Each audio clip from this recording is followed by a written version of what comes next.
नमस्कार, दीप्स किचन मराठीमध्ये मी दीपाली आपलं मनापासून स्वागत करते। चला तर मग आजच्या आपल्या रेसिपीला सुरुवात करूयात। आज मी तुम्हाला सुकट घालून कांद्याची पात कशी करायची ती दाखवणार आहे। तर त्यासाठी आपल्याला काय साहित्य लागणार आहे ते आपण पाहूयात। सुकट घालून कांद्याची पात करण्यासाठी मी इथे एक जोडी कांद्याची पात घेतली आणि ती बारीक चिरून घेतलेली। 2 ते 3 पाण्याने मी स्वच्छ धुवून घेतलेली आहे।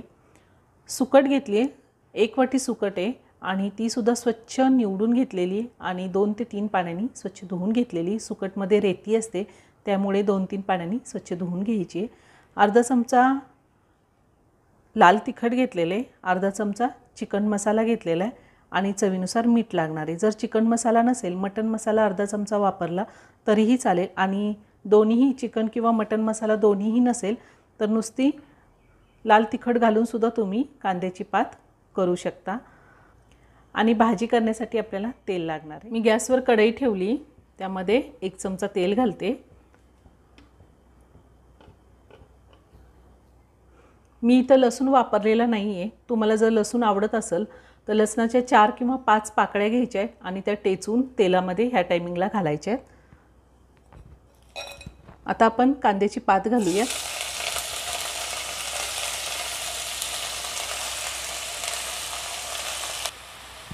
सुकट घालूया।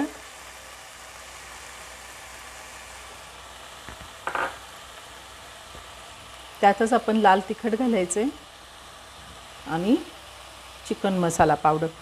लाल तिखटाचं प्रमाण तुम्ही तुमच्या आवडीनुसार कमी जास्त घेऊ शकता। कांद्याची पात थोडी तिखट असते त्यामुळे मी लाल तिखट थोडंच वापरलेले आणि चवीनुसार मीठ घालायचे। मीठ पण थोडंच घालायचे कारण पालेभाज्या शिजून झाल्यानंतर कमी होतात आणि मग मीठ जास्त पडतं, खारट लागते भाजी, त्यामुळे मीठही थोडंच घालायचे।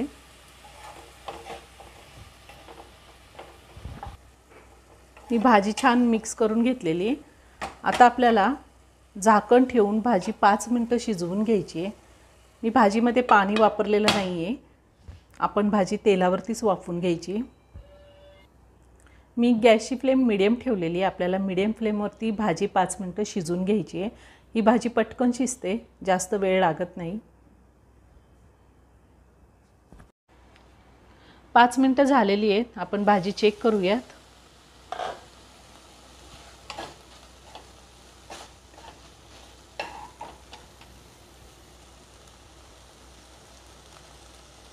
भाजी थोडीशी कच्ची वाटते मला, मी अजून 2 मिनिटं भाजी शिजून घेणार आहे।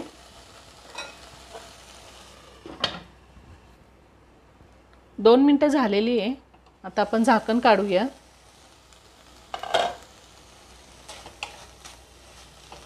भाजी तयार करून झालेली आहे। मी ही भाजी तेलावरती वाफवून घेतली आहे। तुम्ही थोडं पाणी घालून सुद्धा शिजवून घेऊ शकता। आता आपण ही भाजी काढून घेऊया एका प्लेटमध्ये।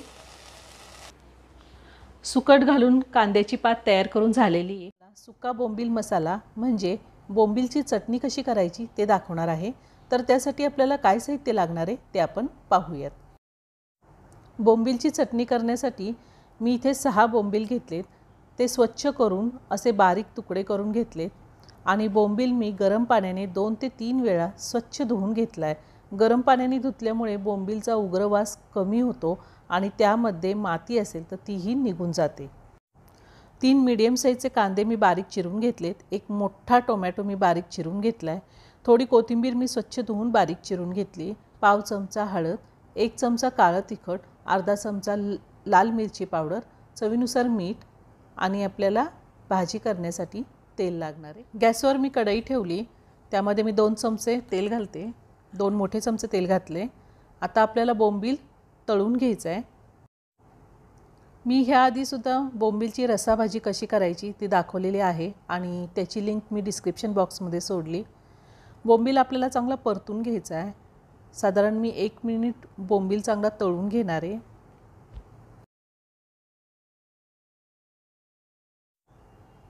1 मिनिट झालेले आहेत, मी बोंबील चांगला परतून घेतलेला आहे। आता तो मी काढून घेते।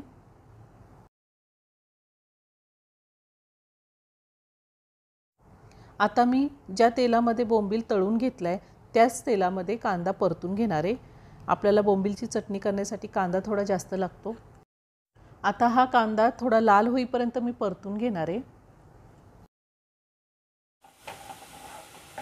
कांदा परतून झाला आहे. आता त्यामध्ये मी थोडी कोथिंबीर घालते आणि आपल्याला टोमॅटो घालायचा आहे.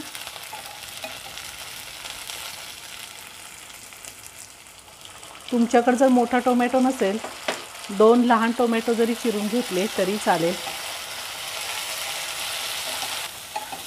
टोमॅटोसुद्धा मी 2 मिनटं चांगला परतून घेणार आहे. 2 मिनटं टोमॅटो मी चांगला परतून घेतलेला आहे. आता आपल्याला त्यामध्ये बोंबील घालायचं आहे आणि छान मिक्स करून घ्यायचं आहे. त्यामध्येच आता आपल्याला हळद घालायची आहे, काळा मसाला जर नसेल तुमच्याकडे, नुसतं लाल तिखट वापरून जरी तुम्ही भाजी केली तरी खूप छान होते. लाल तिखट आणि चवीनुसार मीठ. आता छान मिक्स करून घेऊया एकदा.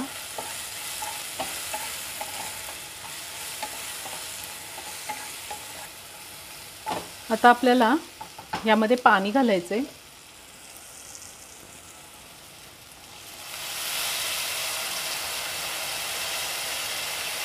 साधारण अर्धा ग्लास पाणी घातलं आहे. पुन्हा छान मिक्स करून घेऊया आणि आता गॅसची फ्लेम मीडियम ठेवायची आहे आणि आपल्याला साधारण 9 ते 10 मिनटं भाजी शिजवून घ्यायची आहे. 10 मिनटं झालेली आहेत. बोंबीलची चटणी तयार करून झाली आहे.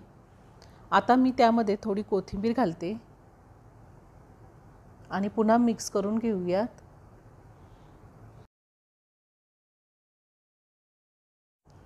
तुम्हाला आवडत असेल तर तुम्ही ह्यामध्ये कोकमसुद्धा घालू शकता.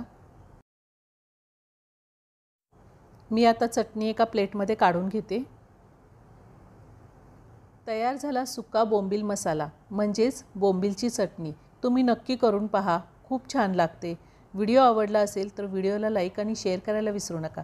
रेसिपी आवडली असेल तर कमेंट करून नक्की कळवा. पुन्हा भेटूया अशाच एका छानशा साध्या आणि सोप्या रेसिपीबरोबर. धन्यवाद.